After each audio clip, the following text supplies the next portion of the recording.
Gentile, black man, white. We all want to help one another. Human beings are like that. We want to live by each other's happiness, not by each other's misery.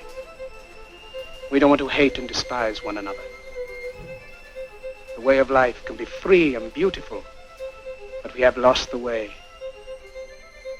Greed has poisoned men's souls, has barricaded the world with hate, has goose-stepped us into misery and bloodshed.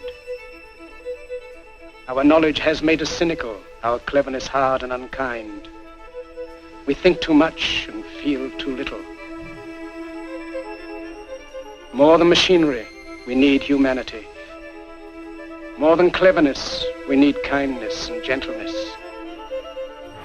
Without these qualities, life will be violent and all will be lost.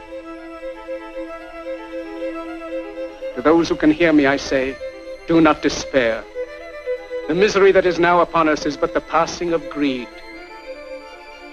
The bitterness of men who fear the way of human progress. The hate of men will pass. Let us all unite! You are not machines, you are not cattle, you are men! You have the love of humanity in your hearts. You don't hate, only the unloved hate. The unloved and the unnatural. The kingdom of God is within man, not one man nor a group of men, but in all men, in you. You, the people, have the power to create machines, the power to create happiness.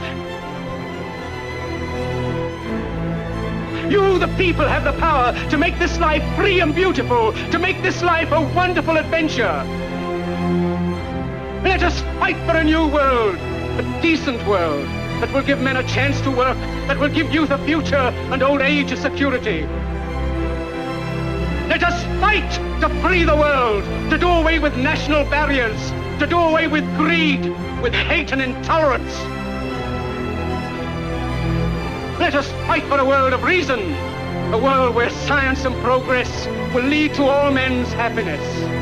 Let us all unite!